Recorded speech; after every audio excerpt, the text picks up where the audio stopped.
Welcome to the Pure Energy Dogcast, where we're passionate about helping you become a better leader with your dog, in your business, and in your faith. Let's dive in. So, guys, today we are here. We made it to the season 2 finale. I don't want to say we saved the best for last, but that'll be controversial. It is this person that we're about to introduce you guys to. We can just say we wouldn't be here without him. We love him. We look up to him. He will forever be a mentor. He will forever be somebody that we just aspire to be a fraction of. Many of you know him. I will be surprised if anybody listening does not know him. So without further ado, I want to introduce you guys to Sean O'Shea with The Good Dog. Welcome, Sean. That was a good intro. How you doing? Good. How are you?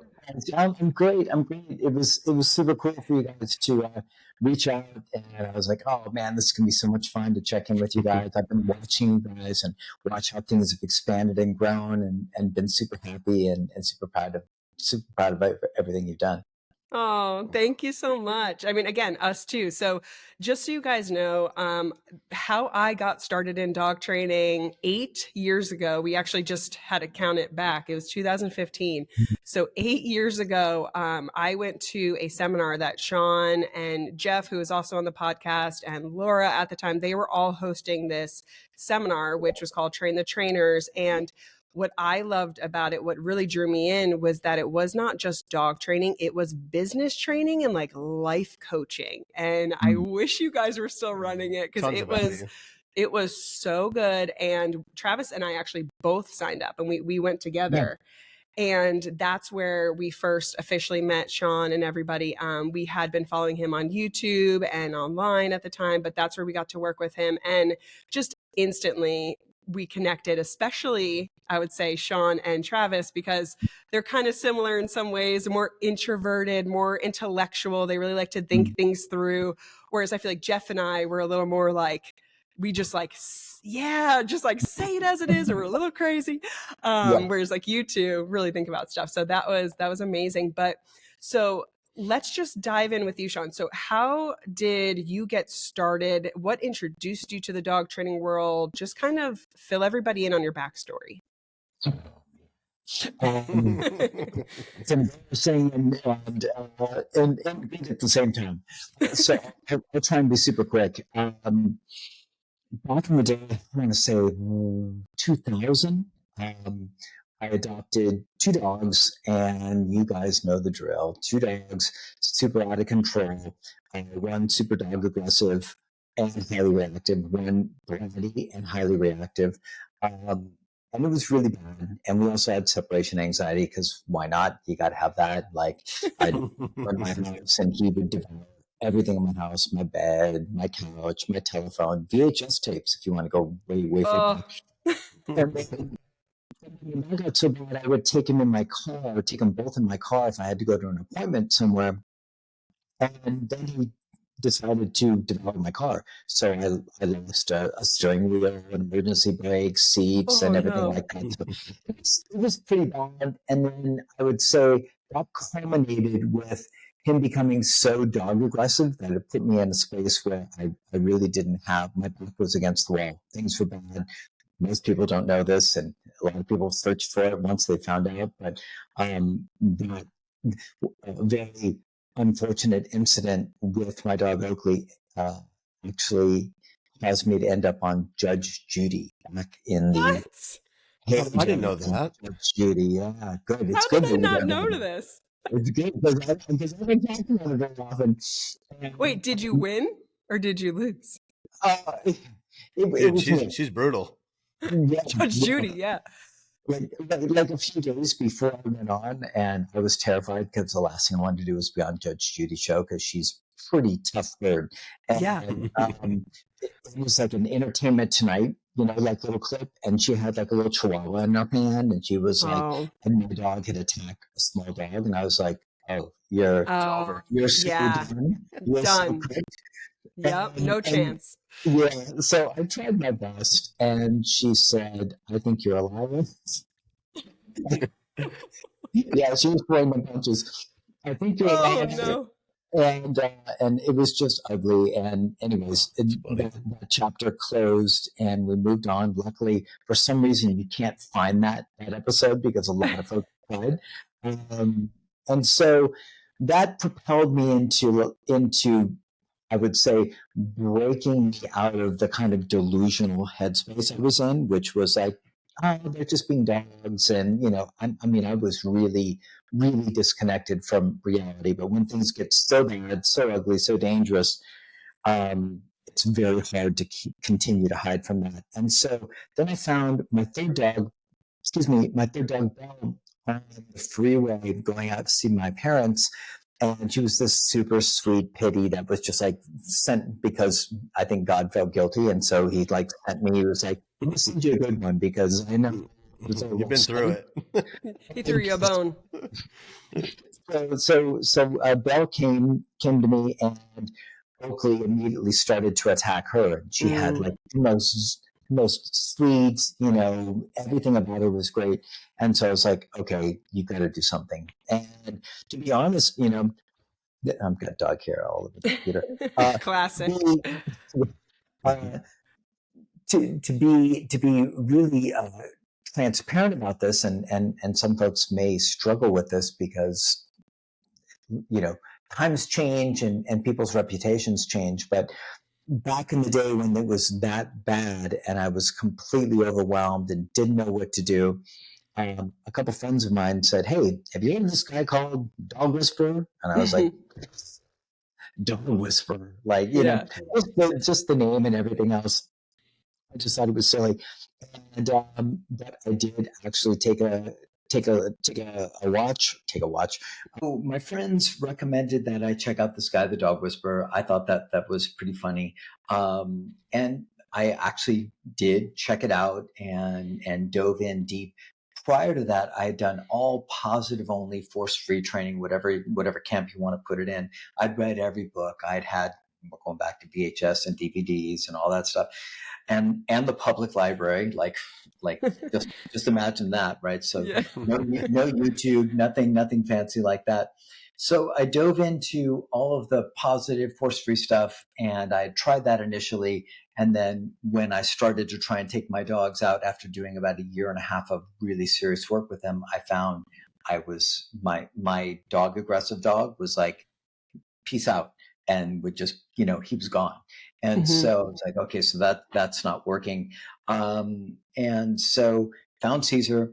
And then what I started to do is incorporate a little bit of what I'd learned with positive reinforcement, and then a bit of some Caesar stuff, which might sound weird, but obviously like you can mix and match.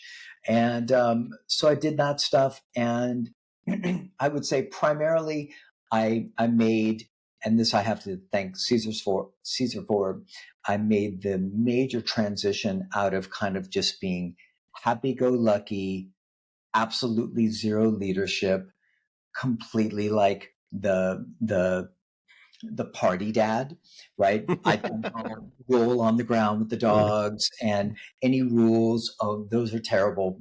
Crate, that's for monsters. Quangery collars, you should be, jailed for that. So I didn't use any of the stuff like that. And then Caesar slowly kind of opened the door for me transitioning into a space where, and I'm sure a lot of people said this, but not just with my dogs, but just kind of boundaries in general, and being a little bit like more assertive with my life and how I kind of comported myself.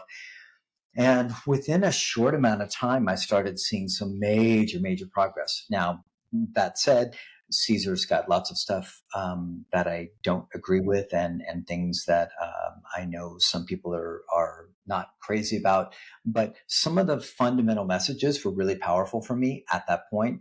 And I absolutely made a huge transformation during that period of like really focusing on his stuff. And then from there, I found Mr. Jeffrey Gelman.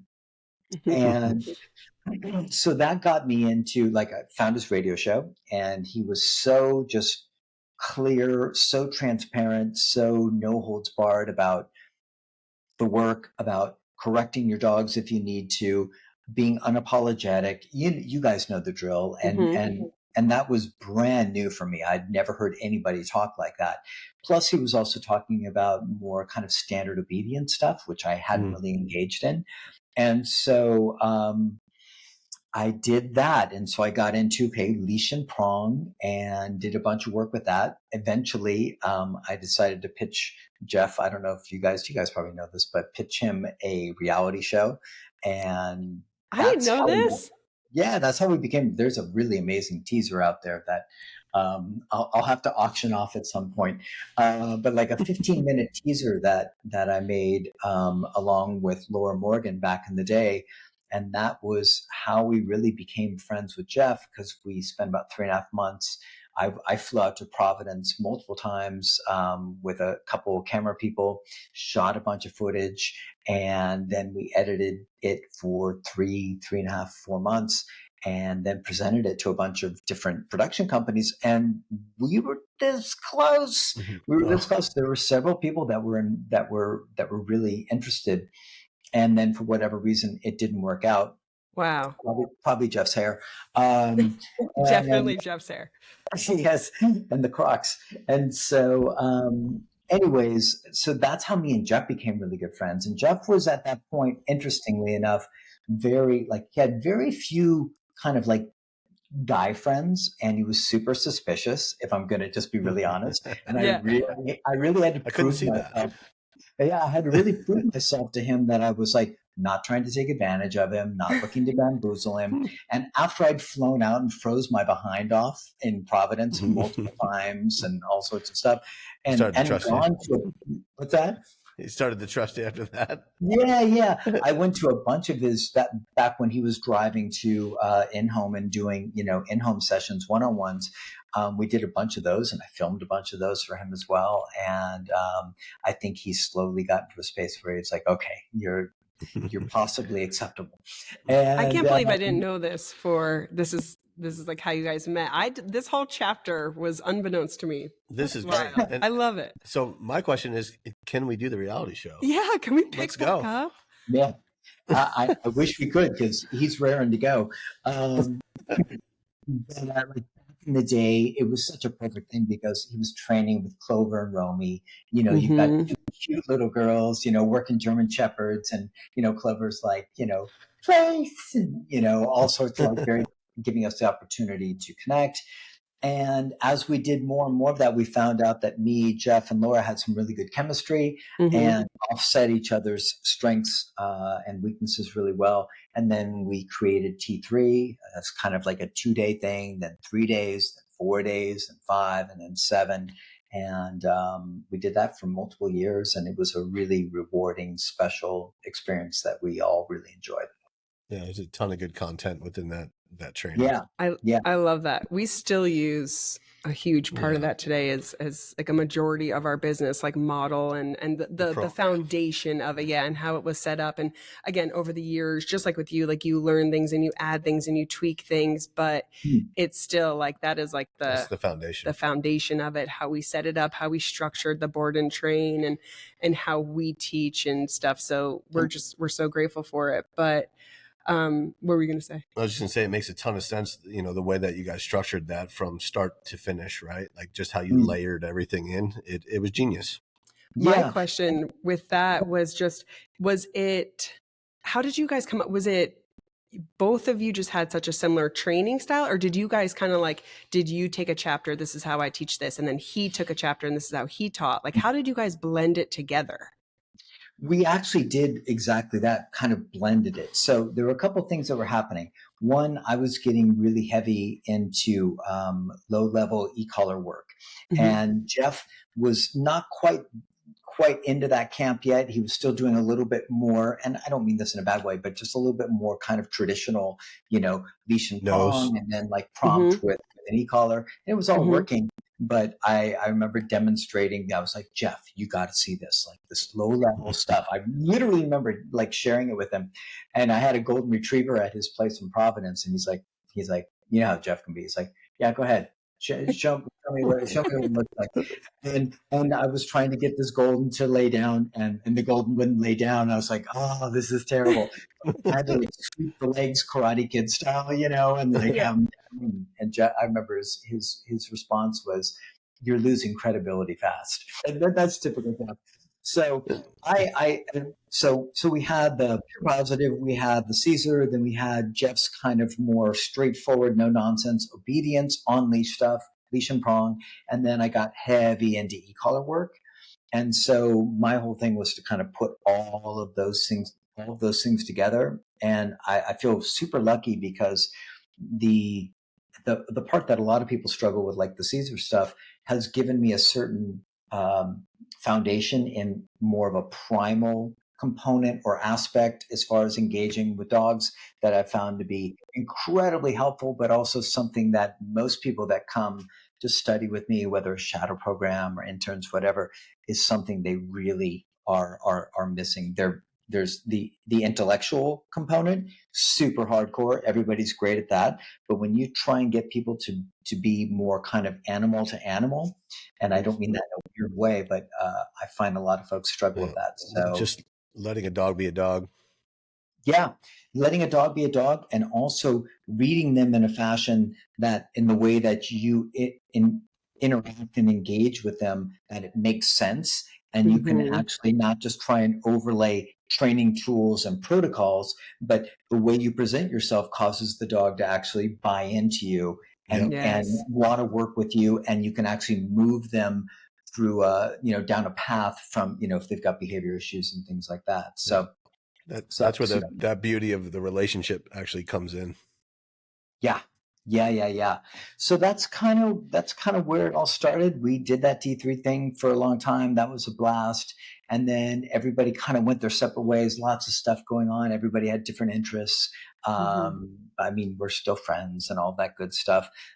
So You guys that, still fight on my Facebook page over who has, who's better looking, yeah, and yeah, we see it.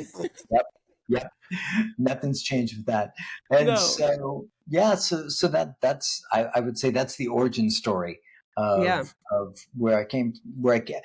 The one thing I would add to that is that the fascinating component of that is that as I started doing dog walking, because this like 80 something year old woman, as I was walking down Ventura Boulevard, which is a big boulevard, big fancy spot in LA, and I had my three dogs and, in one hand, and they were just walking really nicely. And this lady, like I said, in her late 80s, pulled over in this BMW, like she's still driving, pulled over in BMW station wagon. She's like, young man, are you a dog walker?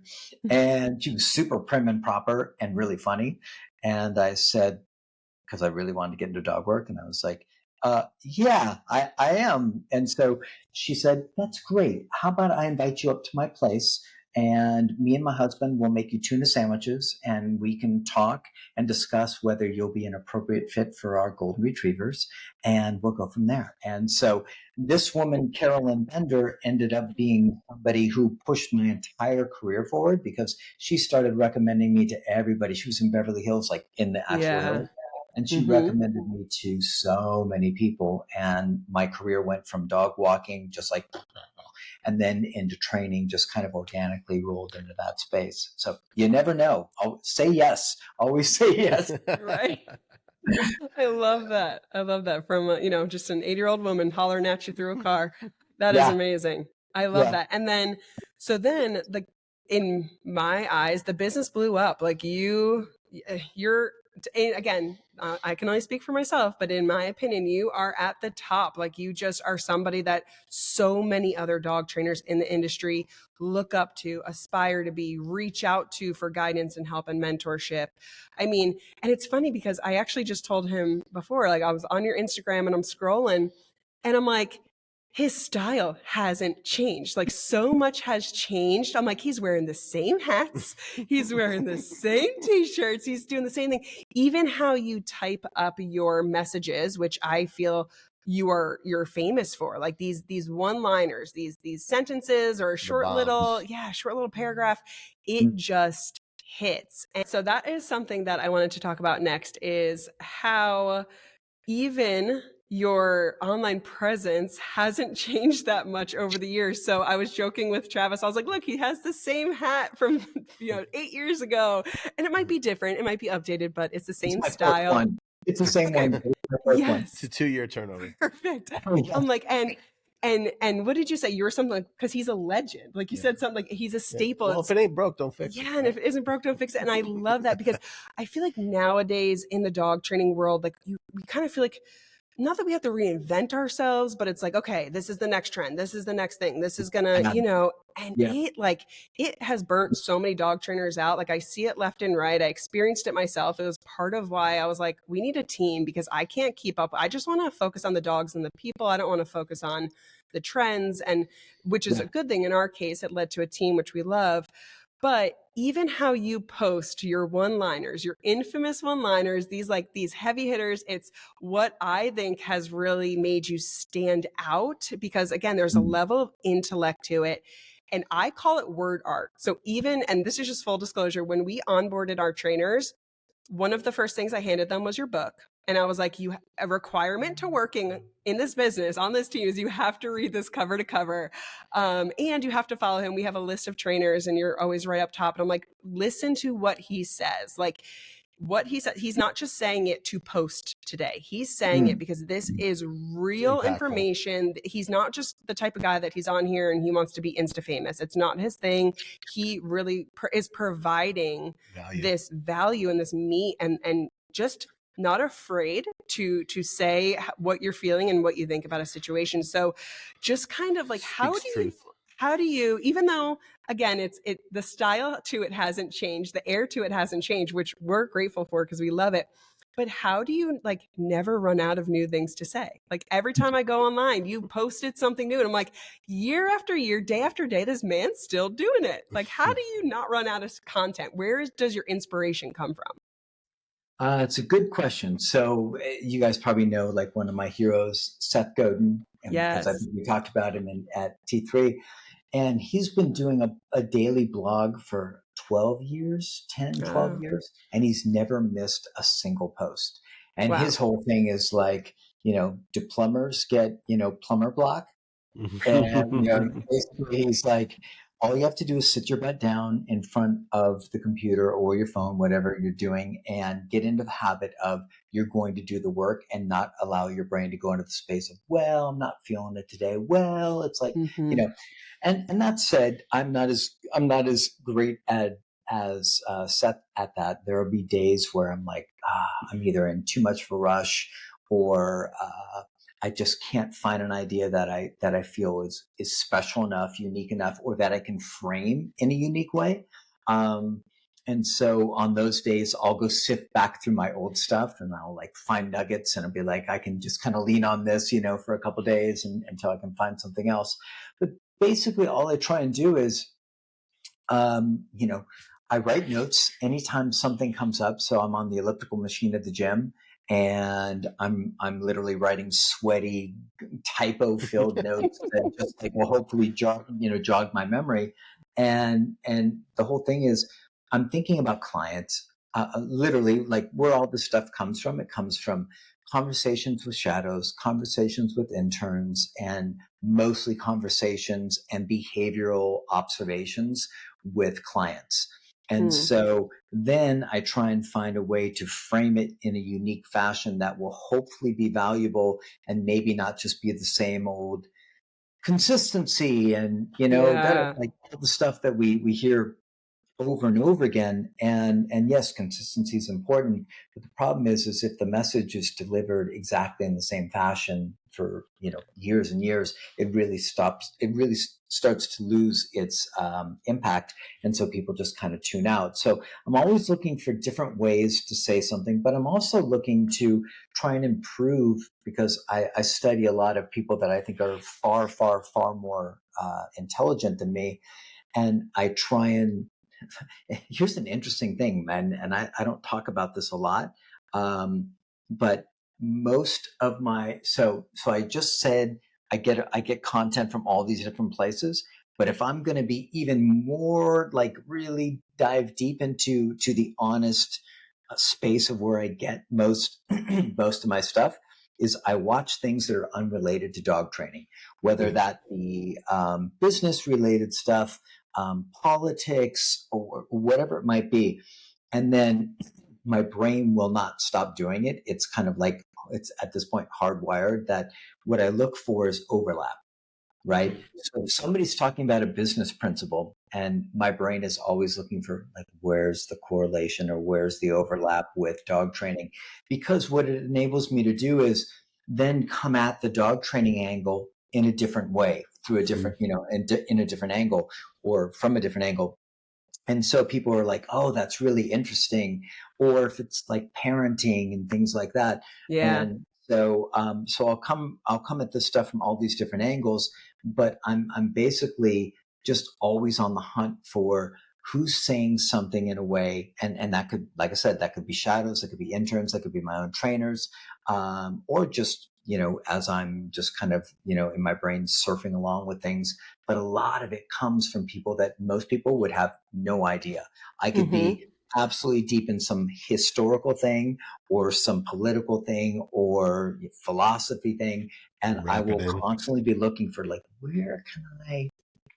And then when you do, it's special because people, I think it excites people because they get the dog connection, but they also get excited that it's not just this obvious, kind of superficial dog training, advice. And so that's what I try and do. And to be honest, it's still, you're like, how do you do this for so long? And da da da da. It's the same, not the same stuff in a negative way, but it's still exciting and super challenging. And writing's really hard for me. So trying to learn how to, like, Twitter's the best, because back before they gave you like more stuff, like more characters, when it was 240 or something. Yeah. I can't remember what it was.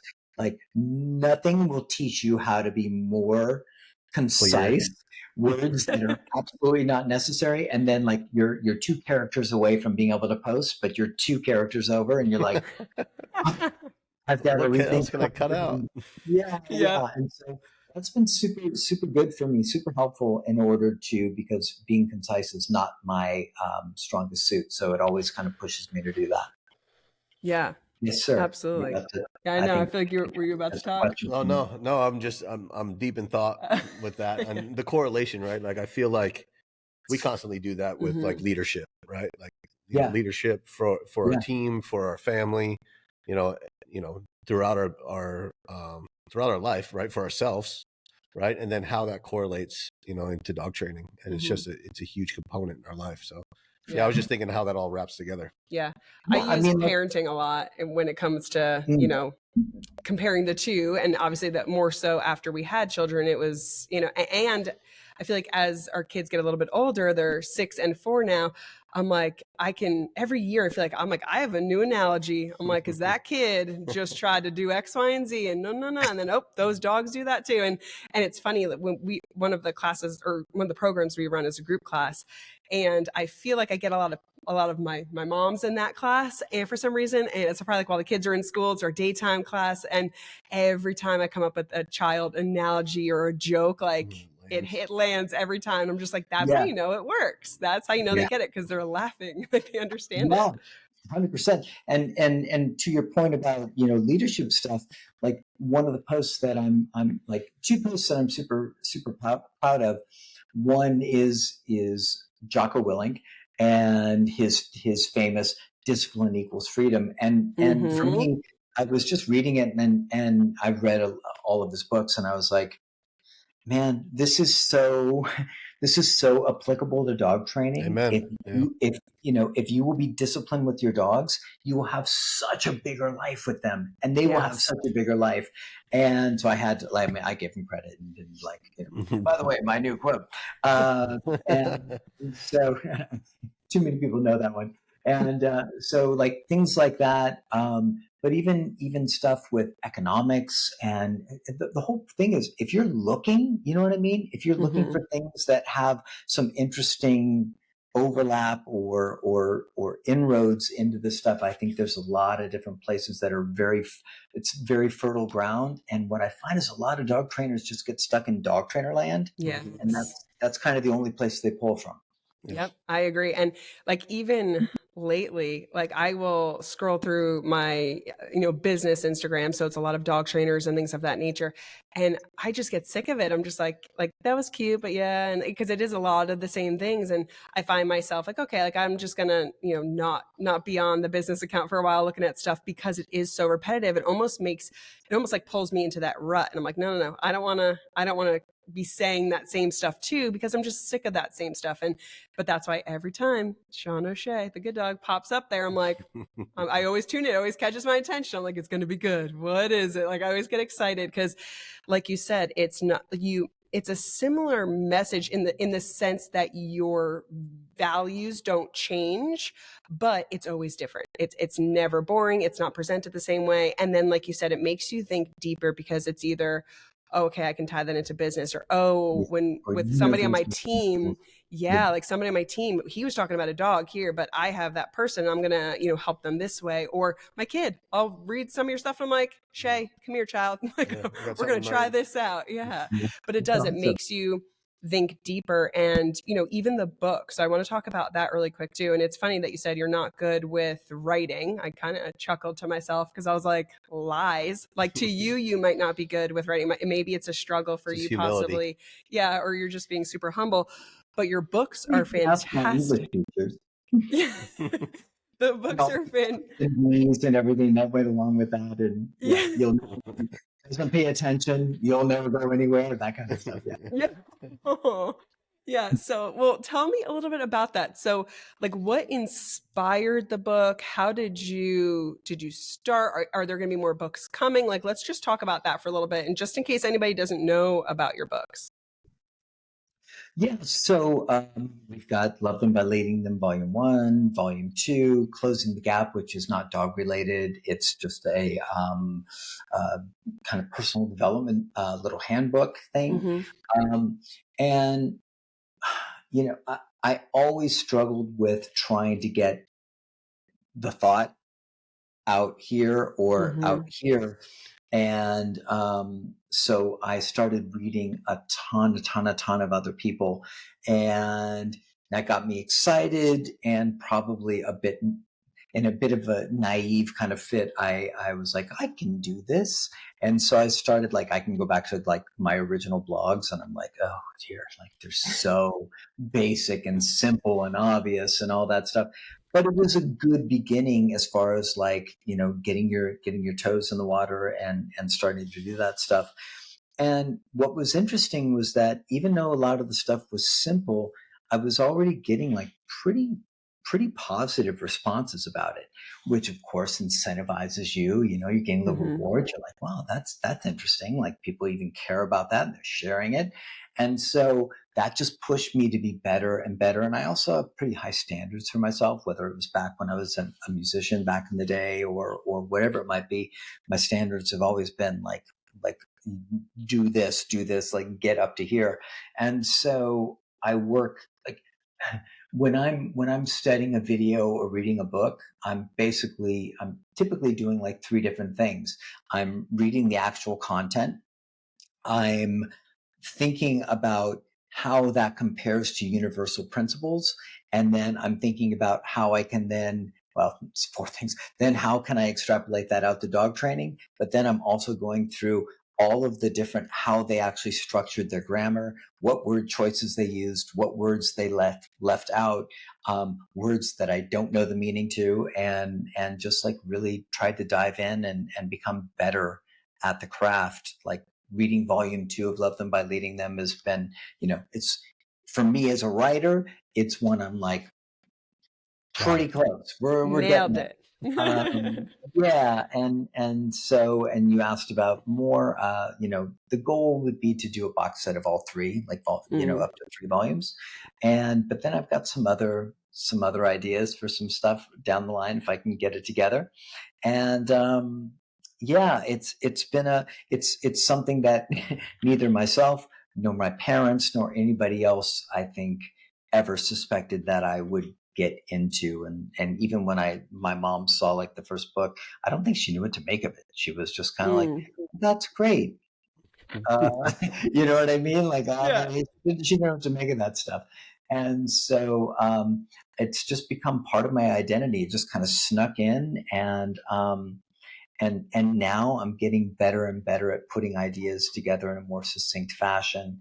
And I just think, it's a fun pursuit to try and chase a goal of self-improvement, and Mm. something that, has the ability to hopefully impact others, but also make you feel good about, like, hey, I did a great job and I showed up and I didn't chicken out today, and, wasn't lazy and all that good stuff. So Yeah. good.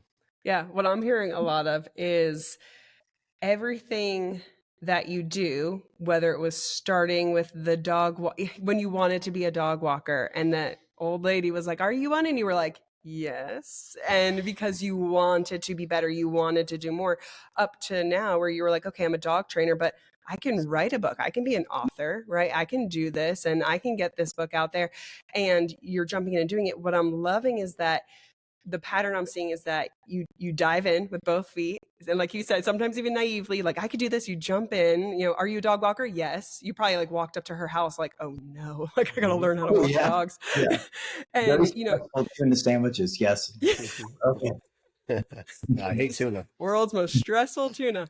So you jump in, but it's with this reoccurring pattern of you want to be better, you want to do better, and Self-improvement. through doing that, it's pouring out good to the others around you. But that's hard, and that takes a ton of courage to. That's kind of like what I'm hearing is like, that's your personality though. Like every time we get it, we hit it. Okay, like what's next? What else can we do? How can we make it better? How can I be better? Yeah, Yeah. I think there's a piece of that too that everybody needs to understand that's listening to this, is that that's a choice, Mm-hmm. right? Pressing into your fear, right, and getting uncomfortable is required. Yeah. So 100%. if you don't do that, then you don't put yourself in a place to where you can actually change. Mm-hmm. Yeah.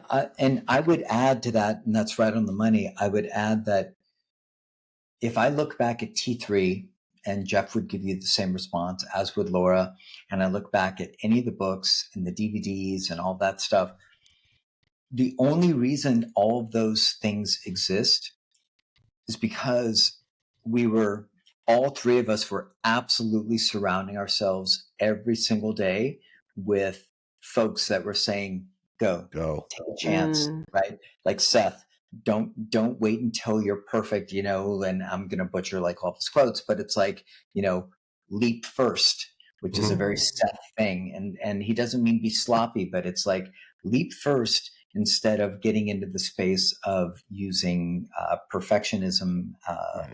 as kind of a faux quality control kind of Right. mechanism. That's super, super common. And so between Seth and Jim Rohn and Darren Hardy and all of these early folks that we were surrounding ourselves with on video and audiobooks and actual regular physical books, all of us were in a space of like, we can do anything. Mm-hmm. And that was simply by Love it. what we were putting in our heads. And Amen. so we felt pretty indestructible. And so once you start doing that and you start getting some momentum, then it just kind of reconfirms that, and reinforces it. Next thing you know, you're like, yeah, let's do a second book. Let's Mm-hmm. do a DVD. And it's not cocky. It's still got plenty of fear along with it, but it's got enough juice and momentum to push you Keep forward. going. And so I give all the credit.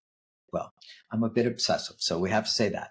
So when I was playing drums, I would play 12 hours a day to try and get good at that stuff. And that's always kind of been my style. So I would say an obsessive personality, along with the open-minded humility to take in a bunch of great information from people much smarter than you, and then run with that. Let them influence you to go out and do things that you're scared of. Yeah, they say you're a direct reflection of the 5 people you spend your most time with. And Yeah. you have the ability to choose who you spend your time with, right? Like, and it doesn't even have to be the people that want to spend the time with you. You can go listen to Jim Rohn. You can go to listen to Seth Godin, right? So Yep. these are all choices that you make to Yep. be able to surround yourself with the people that you want to be. And that's 100%. everybody has the option. Yeah. And it's like, sometimes it's really frustrating to me that people don't take advantage of that. Yeah, and I think that's where maybe it gets into the personality components, where some people are super driven. And there's some interesting things I've read, about people that have um, not such great childhoods, and the necessity, the drive, the burning, like, I gotta do this stuff in order Right. to prove themselves and prove their value. And so I know there's components of that in there. So Yeah. there's definitely a little dark stuff in there, but if you can use the dark stuff to actually, force yourself to try and push and squeeze out some of this potential, is it really dark stuff, or is Yeah. it Is it a something gift? that's, yeah. So there's a bunch of weird components that all come together that I think have helped me kind of do what I've done. And it's, as you guys kind of alluded to, there's been plenty of nervous, fearful, holy crap, what are they going to say? This is going to be terrible.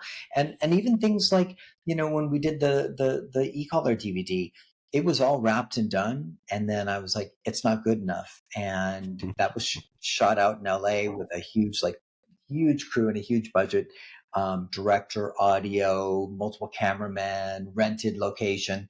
And then I got back home in New Orleans and I was like, it's not good enough. We didn't show the full sequence of, like, with corrections and all that stuff. I got the whole team back together, foot the bill, went out there and did that and reshot it, and it's way better. And the same thing happened with Closing the Gap. I wrote it, I sent it to my editor.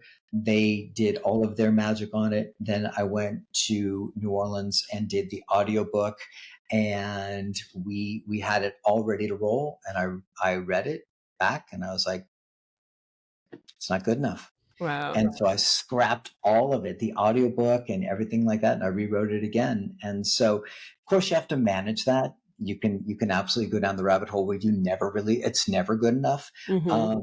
But I just tried to find that sweet spot where I could sleep at night and be like, you did your best. You did your best at this point in your life, and you got to let this go now. And the thing I always told myself in the darkest times with that was that how do I put it? The less perfect or not such great book that you do release to the public has a much better chance of helping somebody than the perfect book that you never put out. Yes. And I might have butchered my own saying, but it's No, that something makes along sense. those lines.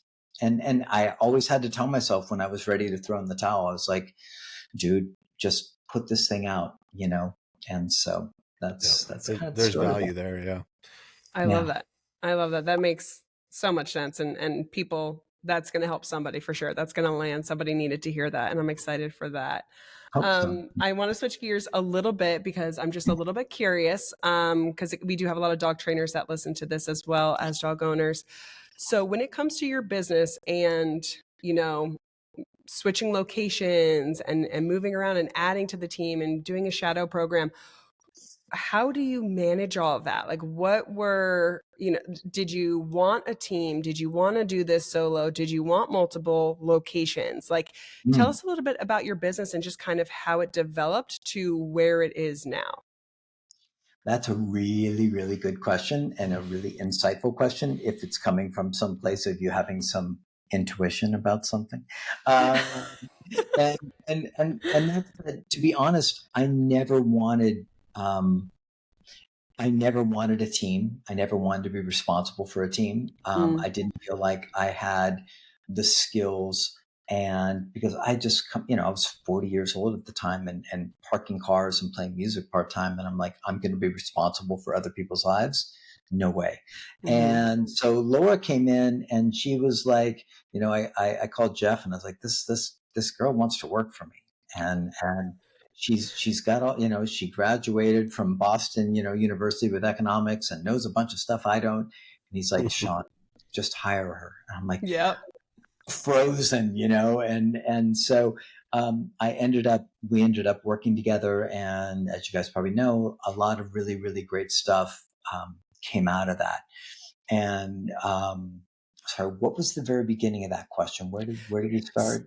So I was just saying, like, did you ever imagine yourself having a team and multiple locations? Like, was that your goal? Yes. Okay. Thanks. So, no. If it would have been me, if I would have never stumbled onto any of these other people, I would have probably kept a pretty low profile. I don't think I would have written any books, done any Wow. DVDs, T3 or anything like that, simply because my main priority, besides trying to take care of myself, was that I didn't want to let anybody down. So I had experienced a lot of that stuff, and not to get too like intense, but or deep with the stuff, but it's true, and that's that I had a lot of unsavory family stuff, and so my promise very early on was that I would not bring anybody else into my world until I knew that I could actually take good care of them. And so that was just a promise I made to myself at like 12, 13 years old, which is really strange. And then as I started to kind of like things got bigger and bigger, when Laura came on, Laura was great with people. She was great with building teams. She was great with that whole HR side of things and organizational stuff in general. And so we kind of made an agreement. I'll tackle like the branding and the messaging and all that. She'll tackle this stuff. And that allowed us to do something very special and in a short amount of time. And then when she decided to change gears and move into a different direction, then I was kind of left in a space where I had two locations, lots of people depending on me, and I was terrified. I really didn't want that stuff. Not because I didn't enjoy the team. I was just super, super worried about being responsible for them, That's a whole nother level of emotional management. Yeah. And just being aware that, like we are responsible for those people, and as far as their livelihood and where they're currently at, which is heavy. It is. And then when COVID went down, it really like brought that home big time, because Los Angeles went from, being 12, 13 dogs booked out, boom, full time, to everybody canceled within like a couple of weeks. And I've still got employees to pay. And then everybody in New Orleans canceled. And I was like, oh man, this looks bad. These are all my nightmares coming true. And so we've spent the last handful of years trying to find our way through that and get everything into a decent space. We closed the LA location because I was basically flying back and forth literally every 2 weeks. There'd be a fire out there, and I don't mean like there'll be forest fires as well, or wildfires, but it would primarily like, there'd be an employee issue or a client issue or a dog issue that was too dangerous, and I would fly out. And so Marta was back here in New Orleans, and it was just not working for us. Yeah. So Quality of life. Yeah. And we looked for somebody that might be prepared to take over LA that we could really, really trust. And we just couldn't find the right person in the timeline that we had in order to make our decision. So we closed it and then moved down to New Orleans. And it's been definitely more peaceful in that sense without having Los Angeles. But it's been a big change. Like there's 40 million. It wasn't like this 6 years ago or even 10 years ago when I was doing stuff here in New Orleans. Content wise, nobody else was doing content here. There was nobody. There was like 2 or 3 other trainers and old school kind of like choke chain trainers and stuff like that. And I was like, oh, this is easy. And I came in and I did pretty well. And now there's trainers everywhere. And not only that, it's not known for being the most wealthy area, so trying to be able to sign up clients for premium programs can be challenging when there's a multitude, a saturated market of trainers and not a whole lot of money to go around. So, which brings us to, a couple of things. So one, Marta can't stand the heat here. She's ready to divorce me. So that's on the table. She wants 4 seasons or we'll be in court. And we're looking for a place that's also more beautiful, not as hot, and also You're coming to North Carolina. North Carolina is great. Let me tell you about it. We have an open seat right here. We did a little road trip out there. You did? Last year? Yeah. We did. Well, kind of like Tennessee, Yeah. Georgia, North Carolina, South Carolina. I'm trying to remember where else, and just trying to kind of like take a look around, feel things out. And so there's definitely some awesome spots where you guys are at. Mm-hmm. So maybe I'll talk to you guys off the air about it. Yeah. But right now we're actually looking at some spots like maybe Idaho, something Oh, like that, which is kind of Yeah. wild and woolly because yeah. Boise is awesome. yeah, so we're I've looking never at been. Boise and even up north. She's like, let's go to Coeur d'Alene up north where Oh it's yeah, just like snowshoes and huskies and like full on. so we'll see. But I mean, they have Spokane, You're Washington, gonna right? need a warmer hat. Yes, a much more. Yep. So that's kind of what's going on is we're looking at a bunch of different options. We have Shadows booked through May, and then kind of the new exciting thing is that I decided to finally go back out and do seminars. Oh, And cool. so yeah, so because we want to be out of here by May, which means I can't do shadow programs if I don't know where we're living yet. Mm-hmm. Unless we're going to come stay at your place. Open door So policy anytime. All right, guys, we have broken this episode up into 2 parts for you. So this is the end of part 1, and tune in next week for part 2.